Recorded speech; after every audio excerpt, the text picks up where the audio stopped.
সন্ধ্যা ৬টার পর দোকানপাট ও shopping mall বন্ধে সরকারের নির্দেশনা মানছে না অনেক ব্যবসায়ী।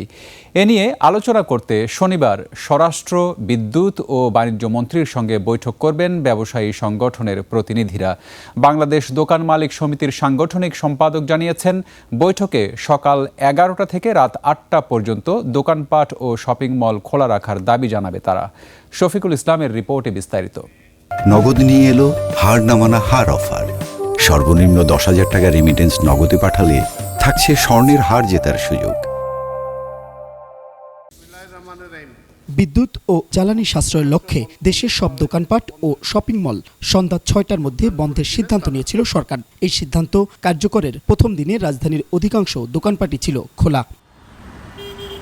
ব্যবসায়ীরা বলছেন, সরকারের সিদ্ধান্ত মানতে রাজি তারা, সেই সঙ্গে ব্যবসা প্রতিষ্ঠানের বিক্রি শুরু ও বন্ধের সময় পরিবর্তন চান তারা। দেখা যায় ৬টার জায়গায় যদি ৮টা ৯টা করা হয় তাহলে আমাদের জন্য সুবিধা হয়। ব্যবসা বাণিজ্যের অবস্থা অনেক এমনি খারাপ। যে সময়টা আমাদের যে নির্ধারণ করে দেওয়া হচ্ছে, আমরা যে ইনভেস্ট করছি সেইটা থেকে যে লভ্যাংশ সেটা আমাদের উঠে আসবে না। ফার্স্ট আওয়ারে কিন্তু কাস্টমার থাকে না, মানে 10টা 11টা 12টা ফ্রি থাকে, একদম ফাঁকা থাকে। বিদ্যুৎ ও জ্বালানি সাশ্রয়ের লক্ষ্যে সরকারের নেওয়া সিদ্ধান্তকে সাধুবাদও জানিয়েছেন অনেক ব্যবসায়ী।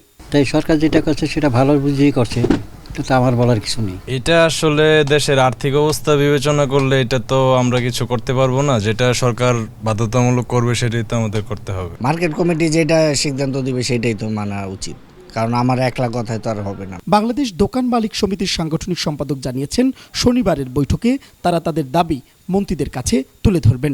আমাদের দোকান মালিক সমিতির পক্ষ থেকে আমরা অনুরোধ করব, আমরা যারা এই বিপণী বিতানগুলা ৯টায় খুলি, সেটা আমরা ৯টায় না খুলে 11টায় খুললাম। আর এইদিকে আমাদেরকে যাতে সন্ধ্যার পরে ৮টা পর্যন্ত সময় দেওয়া হয়, যেহেতু মাগরিবের নামাজই শুরু হয় ৬টায়, শেষ হয় ৬:৩০টায়, দোকান বন্ধ করা, হিসাব করা ৭টা ৭:৩০ বেজে যায়।